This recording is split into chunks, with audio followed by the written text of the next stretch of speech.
Assalamualaikum warahmatullahi wabarakatuh. Kembali lagi kawan di Legenda Catur Dunia. Untuk video kali ini saya ingin mengulas permainan Hans Tiemann Moke kawan yang menang di title Tuesday minggu lalu di sesi kedua atau sesi akhir. Hans Tiemann mengumpulkan 9,5 poin sendirian hasil dari 8 kali menang dan 3 kali remis kawan. Dan ada game yang cukup menarik kawan dalam permainan Battle Endgame Gajah versus Kuda. Dari permainan Hans Tiemann ketemu dengan Daniil Naroditsky kawan. Kalian tahu ya, Daniil Naroditsky seorang grandmaster sekaligus host ataupun komentator di beberapa event-event turnamen yang sering kita jumpai saat dia jadi hostnya chess.com kawan. Dia kuat dalam permainan cepat, terutama di permainan online kawan. Dan Hans Tiemann pegang putih mengawali dengan pembukaan pion raja pion E4, ada sisilah defense pion C5. Setelah kuda F3 pion G6, Hyper Accelerated Dragon atau Hyper Dragon akselerasi atau akselerasi naga.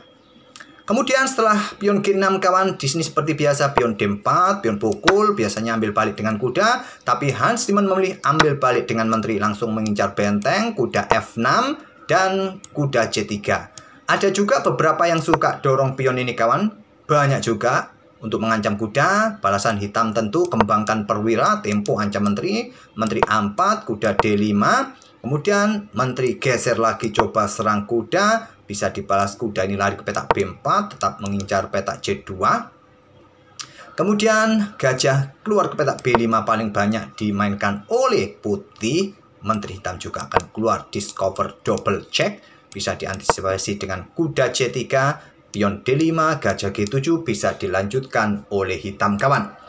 Oke, tapi memilih kembangkan perwira kuda C3 saja Hans Tiemann Moke. Kuda C6, ada menteri A4, kemudian sekarang pion D6. Nah, diadu ditantang dengan pion E5 langsung oleh Hans Tiemann Moke. Diterima, chop, chop, kemudian ada gajah D7. Tidak kawan, tidak seperti ini, karena kuda akan caplok gajah D7, kuda ambil balik, dan gajah ini akan keluar kawan. Tapi di sini memilih dengan langkah gajah G7 saja, artinya membuat langkah pengorbanan pion. Kalian bisa caplok langsung, ambil balik, idenya seperti ini pengorbanannya kawan. Menteri ke A6, mungkin menteri akan ke petak C7 atau rokade.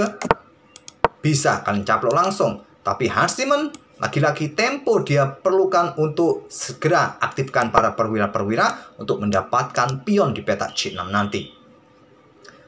Lagi-lagi kalau dengan gajah D7 kawan, ya sikat saja di sini dengan gajah atau dengan kuda ya. Terlebih dahulu sama 11-12 bisa kalian lanjutkan juga.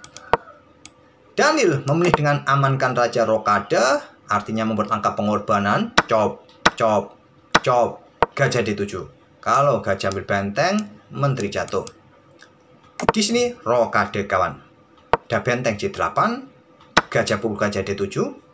Menteri ambil balik menantang pertukaran, dan sebaiknya menteri ini disimpan saja.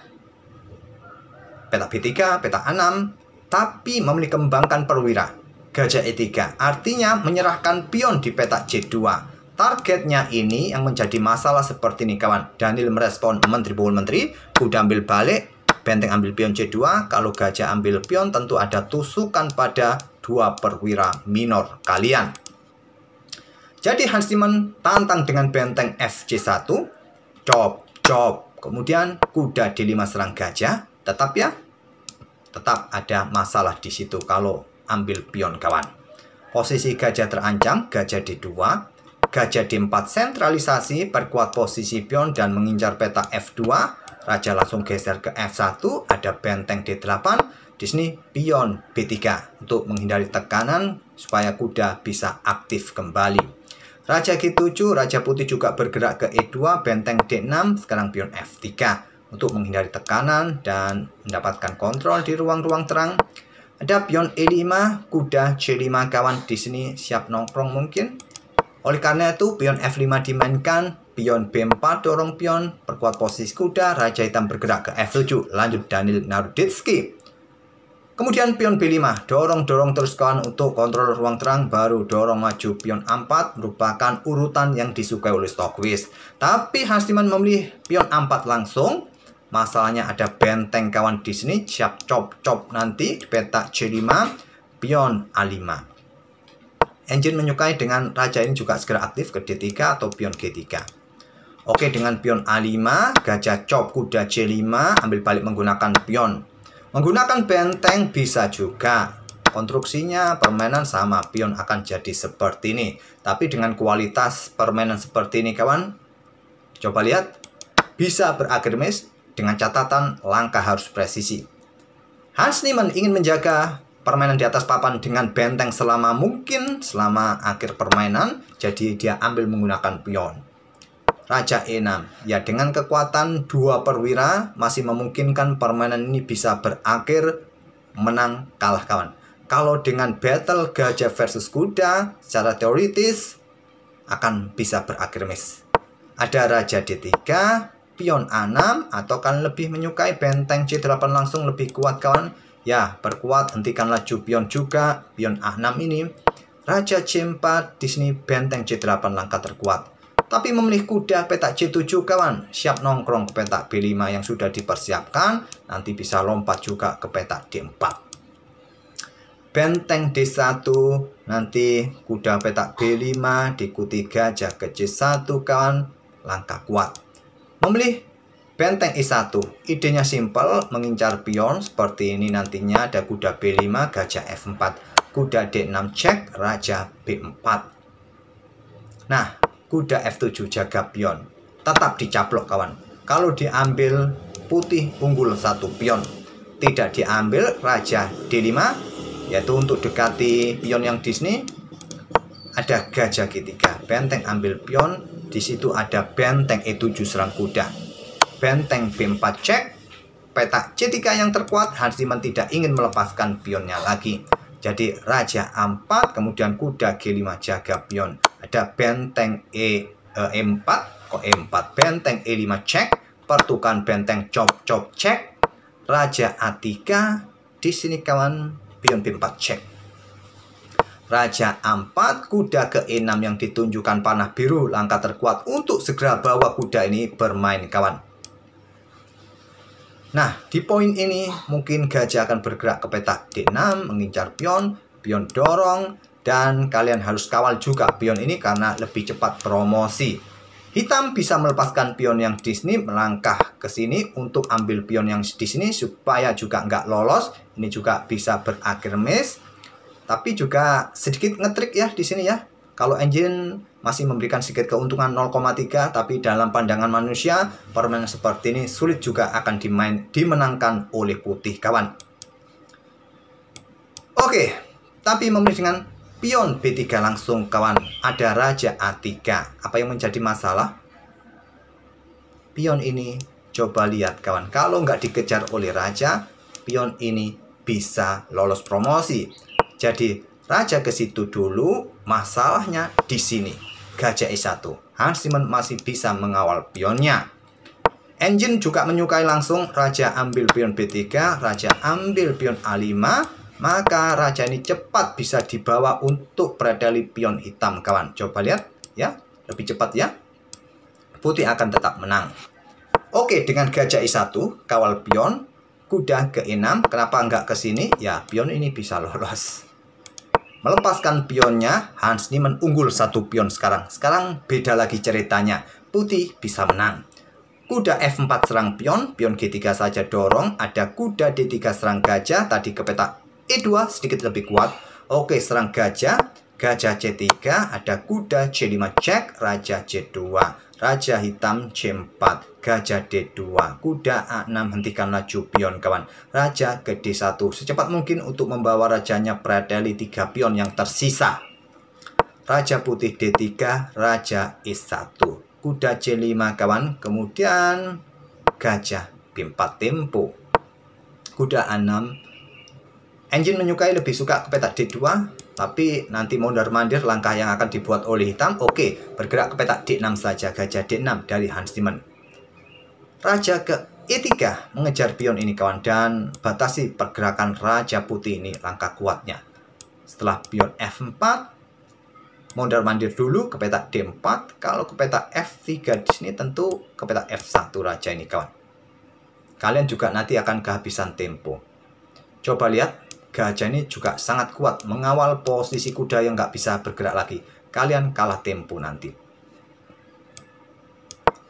Oke, memilih raja ke petak D4 hitam, raja E2 kawan, raja D5, gajah mundur ke E7, kuda sekarang bisa bergerak ke B8 dan gajah D8.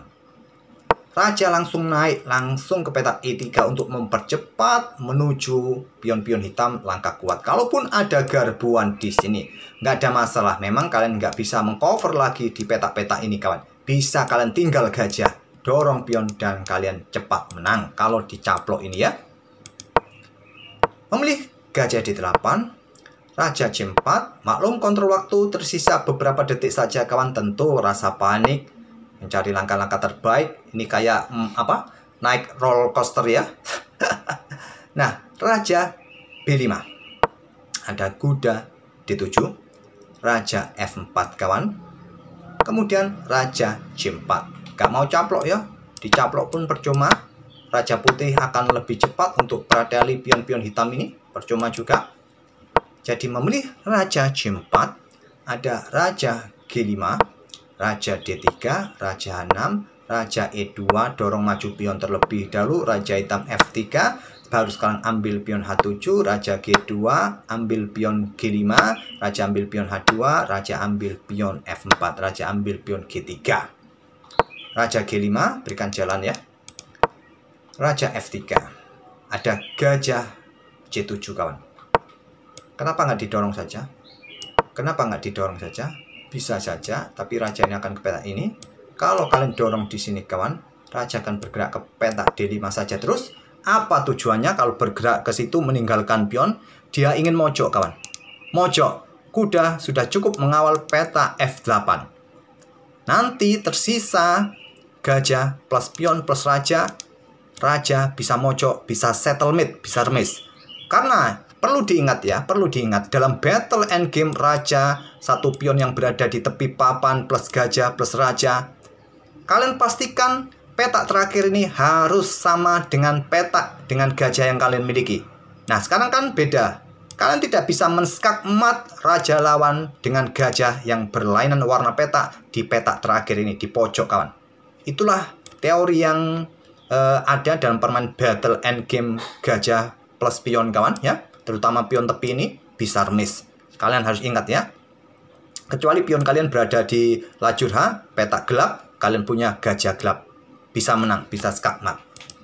Jadi ide dari Naroditsky nanti akan seperti itu. Kita lihat gajah C7, kuda C5, pion F5 sekarang, raja E4, raja G6, raja D5, pion F6. Coba lihat ditinggalkan. Nah, kuda D7 siap jadi jangkar kawan, hancurkan petak F6. Dan Hans Niemann tahu betul pion F7 yang harus dia lakukan kawan. Gak akan dorong pion ini. Raja C6, gajah menghindar. Kemudian raja D5, raja G7, raja C6. Membuat trik kawan, jangan sampai terkecoh, bisa berakibat fatal. Dan gajah E3 saja. Saya akan berikan ilustrasinya ya. Kalau pion ini didorong promosi, caplok, ambil balik, raja dekati pion, masih ada gajah mungkin ya, ke petak D2 saja, raja A6. Nah raja putih dekati itu sini ya, udah mojok sini kawan, riwa riwi. Kalian batasi pergerakan raja, ya sudah settlement ya.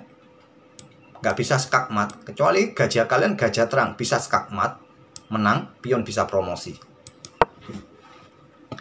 Jadi ditinggal saja gajah B5 dekati pion. Nah kuda C5 kawan, awas jangan promosi karena skak garbuan. Raja F6, kuda D7 cek, raja E6, kuda F8 cek, raja E7, kuda H7 kawan. Nah posisi kuda sekarang di tepi papan. Akhirnya dikunci oleh Hans Niemann Moke dengan gajah 6. Batasi ruang pergerakan kuda, nggak bisa cek-cek lagi kawan. Nah, hancur sudah kuda. Saya akan sedikit percepat ya langkahnya seperti ini kawan. Nah, setelah kuda F6 dicaplok oleh raja putih, Daniil Naroditsky menyerah di langkah ke-81. Cukup menarik endgame-nya kawan, bisa jadi bahan pelajaran kita ya. Saat ada battle endgame, kalian punya keunggulan satu pion di tepi papan seperti ini kawan. Ya, kalian harus perhatikan, jaga posisi perwira yang lain. Kalau pion ini jatuh, remis kawan. Pion ini jatuh, remis. Kebanyakan unggul satu pion di tepi papan bisa mengakibatkan settlemate. Semoga jadi bahan pelajaran kita dan bisa menghibur kalian. Kita akan bertemu di video-video berikutnya. Terima kasih. Wassalamualaikum warahmatullahi wabarakatuh.